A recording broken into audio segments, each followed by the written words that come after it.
Видео подготовлено специально для сайта fb.ru.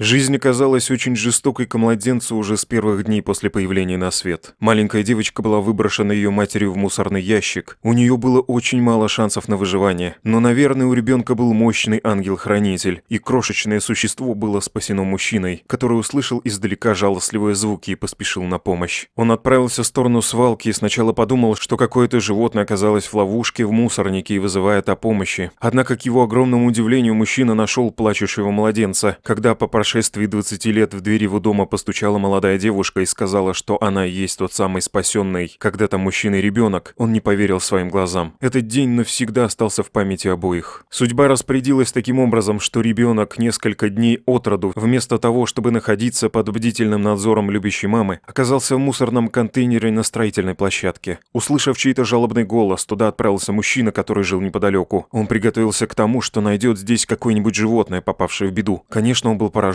обнаружив новорожденную девочку. Бережно взяв ее на руки, он, недолго думая, отправился в больницу. После тщательного осмотра младенца, врачи пришли к выводу, что девочка совершенно здорова, хотя, скорее всего, она чувствовала огромный внутренний дискомфорт от сложившейся ситуации. В дальнейшем о судьбе ребенка позаботились специалисты из органов опеки. Благодаря этому ее вскоре удочерили, и она обрела любящую семью. Когда девочка, назовем ее Анной, выросла, она узнала, что ее родители не были ее биологическими отцом и матерью. Об этом они сами рассказали девушке, передав страшную историю о том, как она была выброшена на мусорку. Для нее это казалось настоящим шоком, но с другой стороны она почувствовала по отношению к некогда спасшему ей жизнь незнакомцу огромную благодарность. И Анна решила, что ей следует разыскать этого благородного мужчину, который спас брошенного ребенка много лет назад. Нужно отметить, что это была совсем непростая задача. Изначально даже весьма активные поиски не принесли желаемого результата. Успех пришел, когда девушка дала интервью, которое было показано по телевидению. После этого журналисты смогли установить личность разыскиваемого человека. Когда через 20 лет раздался стук в его дверь, мужчина был шокирован. Маленькая девочка, которую он спас, теперь была взрослой и стояла на пороге его дома. Они оба были так растроганы, что не могли сдержать слез. Анна плакала и благодарила теперь уже пожилого мужчину за свое спасение. А он лишь повторял, что для него большая честь принимать Анну у себя в гостях. Встреча оказалась весьма трогательной. Ее удалось записать работникам местного телевидения. Рассказывая свою историю, Анна обратилась к матерям, чтобы они не бросали своих нежеланных детей, как когда-то бросили ее. Оказавшись в трудной ситуации, всегда искали выход, ведь вокруг много людей, которые смогут помочь. А как вам эта история встречи маленькой брошенной девочки со своим спасителем? Пишите об этом в комментариях. Если понравилось видео и было полезным, то ставьте лайк и подписывайтесь на канал. Материал подготовлен для сайта fb.ru.